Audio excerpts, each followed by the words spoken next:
Olá, meu amigo e amiga, sejam bem-vindos ao nosso Portal do José, iniciando o nosso primeiro encontro neste domingão, nesse dia muito especial, repleto de muitas coisas positivas, com muito carinho, muito afeto, encontros, reencontros, abraços, beijos, presentes, almoços, porque hoje é o Dia das Mães. Eu quero desejar a você que é mãe, que está aqui no nosso Portal do José, você que é esposa, você que é marido e faz a homenagem à sua mãe, à sua esposa, você que é filha, enfim, a todos vocês eu quero que tenham um ótimo dia, que seja um dia da gente ter muitos pensamentos positivos e dessas energias todas em meio a situações também em que a gente recorda das nossas mães que partiram. Hoje, mães que perderam seus filhos também por conta de situações que nós vivenciamos aqui no Brasil. Num dia tão especial, não dá para a gente esquecer o que fizeram contra as mães aqui no Brasil, quando uma gente insensível, uma gente criminosa, uma gente bandida governou o nosso país. Bom, tirando isso para o lado, porque essas pessoas irão para a cadeia, e é por isso que a gente não para o tempo todo de fazer essas cobranças. Às vezes aparecem pessoas aqui no nosso portal, você tem que mudar de assunto, não pode falar mais da figura. Não, nós vamos parar de falar nessa criatura quando ele estiver na cadeia junto com a sua Orcrim. Até lá, em homenagem a todas as mães, em todas as pessoas que perderam a vida aqui no nosso país, as famílias que perderam as famílias, ou perderam um ente querido nas suas famílias, nós não deixaremos de fazer essas cobranças aqui. É por isso que nós somos muito contundentes. Bom, isso posto, que você tenha um ótimo dia hoje e vamos seguir aqui com as nossas pautas. E se você não é inscrito ainda no nosso portal, se inscreva aqui conosco, venha participar das nossas atividades. Não esqueça nunca de dar o seu joinha, o seu comentário.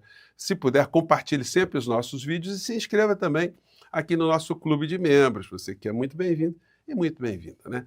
Gente, olha, ontem nós tivemos um sábado muito movimentado, com o Supremo Tribunal Federal fazendo publicações, uma em relação ao processo do Ramagem, do deputado Ramagem, que continuará a ser processado pelos crimes que cometeu antes da sua diplomação e que fulminou, de uma forma direta, as pretensões da Orcrim de Bolsonaro de ter o processo suspenso também.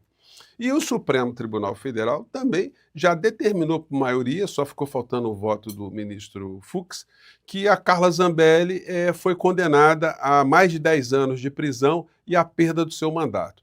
Pela estrutura do direito constitucional brasileiro, depois de uma condenação de um deputado, uma condenação criminal, é necessário sempre que se faça o respaldamento, vamos dizer assim, dessa cassação pelo Congresso Nacional. Só que o Congresso Nacional hoje, ele está comandado pela gente mais inescrupulosa que nós já tivemos na vida política aqui do nosso país.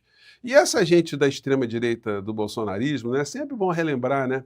O Dudu Bananinha, por exemplo, ele dizia, olha, eu quero olhar na cara de vocês, o dia que vocês estiverem com o Centrão e tal, como é que vocês estarão? Pois é, a criatura tão canalha e tão bandida, me desculpem estar dizendo essas expressões, mas porque é fruto da realidade. Porque hoje eles estão todos mancomunados, não só para destruir a nossa democracia, mas inclusive corromper, né? Corroer ainda mais o Congresso Nacional. O Dudu Bananinha veio com essa aqui hoje, fazendo mais ameaças e dando recados, né? Ele está dizendo aqui que, olha, a cassação da Carla Zambelli deve ser suspensa pelo Congresso Nacional. Só que isso não é mais possível, não há mais tempo hábil para isso. Não há o que se suspender de processo, porque já está o processo de Carla Zambelli no momento da decisão. O que vai acontecer daqui para frente, gente, é mesmo que o Dudu Bananinha faça esse tipo de alarde aqui, deixa eu colocar o trecho para vocês do vídeo que ele gravou num aeroporto lá nos Estados Unidos. Aliás, como está gastando dinheiro, hein, Dudu? Guardou uma grana boa, hein? A família continua fazendo negócios aí que está rendendo bem, está gastando em dólar, hein, Dudu? E aí ele disse o seguinte na publicação dele. Vamos lá. Para o STF, também poderia ser votada a suspensão, né, do processo contra a deputada Carla Zambelli. Não pode mais votar suspensão. Isso aí já era, tá? Já perdeu, ou como diria o ministro Barroso, perdeu o mané. Independentemente do mérito, seria um bom recado para colocar um freio no STF, para garantir e utilizar toda a prerrogativa parlamentar. Porque se está na Constituição é porque isso exige por algum motivo. E certamente agora é o momento de utilizar todos esses subsídios constitucionais para brecar o ímpeto persecutório da Suprema Corte. Então, que Deus ilumine os parlamentares e que a gente não permita, mais uma vez, um ministro do STF ou algumas poucas autoridades querendo dizer o que um Congresso eleito por todo o povo brasileiro, eleito por quase 200 milhões de pessoas, tem ou não que fazer.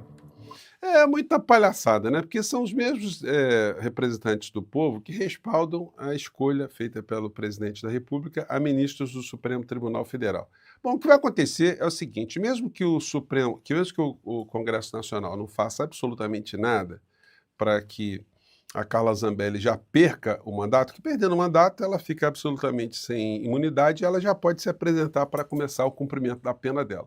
Pode acontecer que o presidente da Câmara ele não paute a cassação, esse pedido do Supremo Tribunal Federal, vai deixando a Carla Zambelli ali no limbo. Aliás, ela já foi cassada também, foi tornada inelegível pelo TRE de São Paulo. Ela pode recorrer ao TSE, mas não vai ajudar isso tudo que está acontecendo, que ela tem algum tipo de absolvição.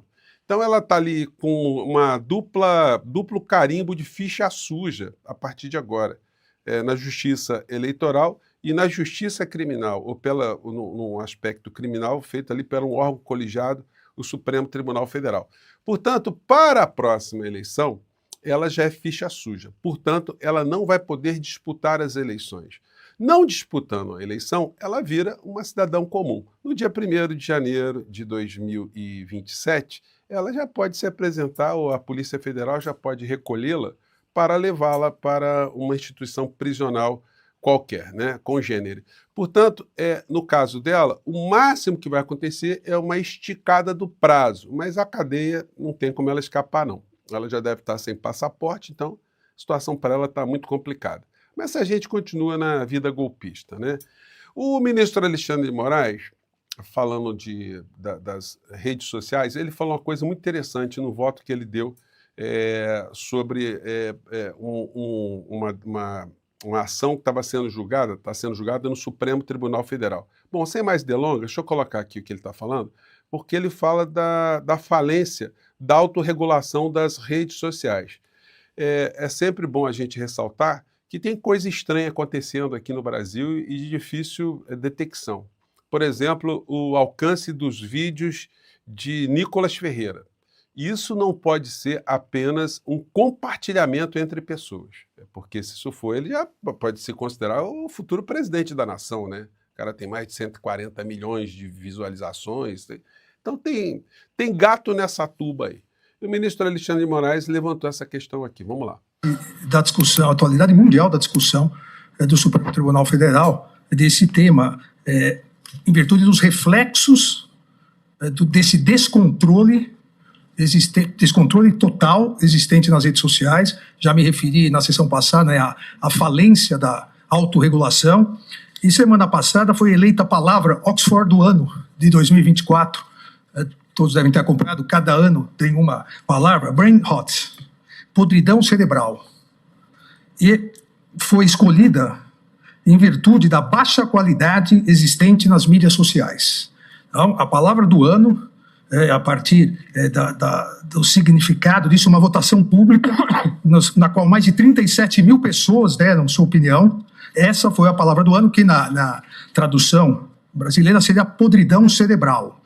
Na verdade, é uma expressão, né? Uma conjunção de palavras, formou uma expressão, e aí, aqui no Brasil, ela dissecada viram duas palavras. Né? Digo aqui o que Oxford, a universidade, colocou. Podridão cerebral é usada para descrever tanto a causa quanto o efeito disso, referindo-se ao conteúdo de baixa qualidade e baixo valor encontrado nas mídias sociais e na internet, e o que importa a toda a sociedade, bem como o impacto negativo subsequente que o consumo desse tipo de conteúdo é percebido como tendo sobre um indivíduo ou sobre toda a sociedade. Então, esse problema da baixa qualidade, do discurso de ódio, da violência, do bullying, isso não é só no Brasil, é no mundo todo.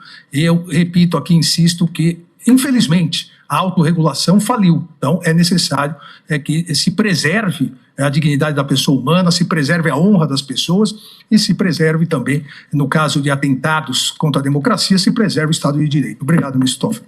Olha, gente, não existe nenhum agrupamento social no planeta que não tenha algum tipo de regramento. Você, na sua casa, tem regramentos, tem coisas, tem horários, tem disciplinas. Ninguém faz o que quer o tempo todo.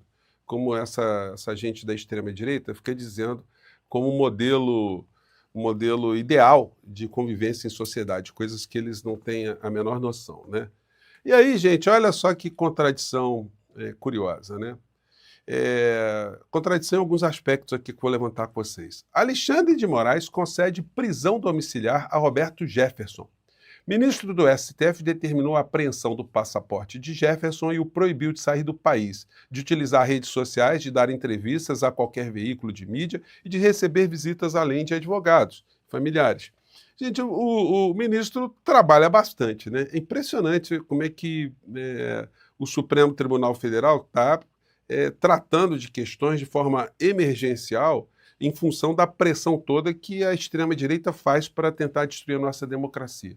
Mas qual é a contradição? Que o Roberto Jefferson ele foi jogado no limbo pela extrema-direita. A extrema-direita não está preocupada com os direitos humanos de Roberto Jefferson, ele virou uma criatura abjeta para a extrema-direita, descartável.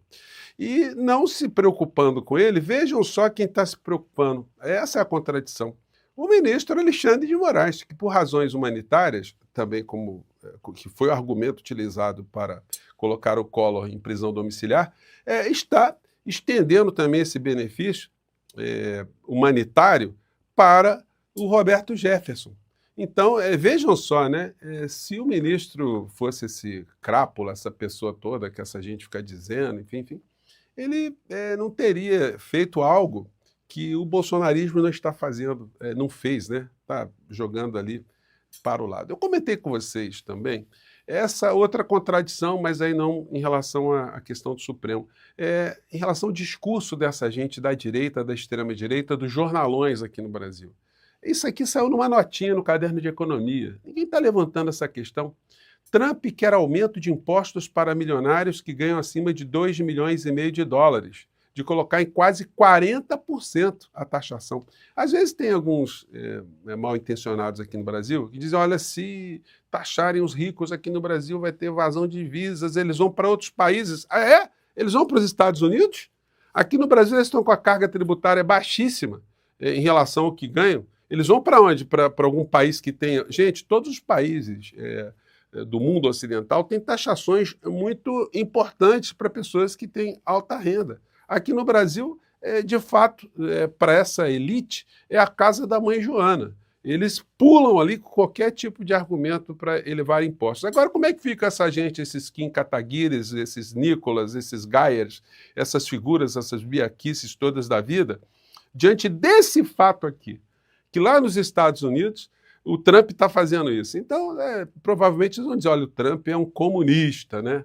Aqui no Brasil o que se vê é esse tipo de situação aqui, a grande contradição. O presidente Lula comemorou lá na Rússia esse fato aqui, né? Ele ressaltou. Renda avança pelo terceiro ano e desigualdade recua ao menor nível. São fatos. Outro artigo aqui, na mesma direção, sobre a desigualdade. Desigualdade cai ao menor nível desde 2012. Renda renova recorde em 2024. Desempenho reflete combinação de mercado de trabalho aquecido com aumento de rendimento. No entanto, o que faz o jornalão? O jornalão vem com essa aqui, ó, para achatar salário mínimo, gente, olha. Eles estão fazendo a campanha violenta, né? Corrigir salário mínimo acima da inflação é armadilha, então não pode corrigir acima da inflação. O trabalhador tem que continuar ganhando a merreca e estamos conversados, né? E aí fica com essa, sem rever mínimo, nova reforma terá efeito pífio, dizem economistas. Então essa é a visão escravocrata articulada, né? Mancomunada um com o outro. Eu gosto de trazer aqui para vocês a falácia desse argumento dessa gente com o que aconteceu no México. Aqui no México aconteceu isso aqui, ó. Assim foi como o salário mínimo aumentou mais de 100% no sexênio de López Obrador. No governo de López Obrador, portanto, o salário mínimo no México teve um ganho real que não acontecia em 40 anos. O que acontece lá no México hoje? A inflação é menor do que o Brasil, o desemprego lá é um dos menores do mundo, 2,5%, e o povo mexicano está evoluindo, né? Com essa política de valorização do salário do trabalhador que está lá embaixo. Mas para os escravocratas, que provavelmente não têm mãe, né, o trabalhador tem que ser espoliado e o aposentado tem que ser morto E quem tiver com alguma enfermidade numa pandemia, tem mais é que morrer, né? É isso que essa gente fez e continua a pensar aqui no nosso país. Gente, eu fico por aqui, mais tarde a gente volta. Mamãe, para você que tem a mãe, um grande abraço, um ótimo dia para você, tá legal? Tchau!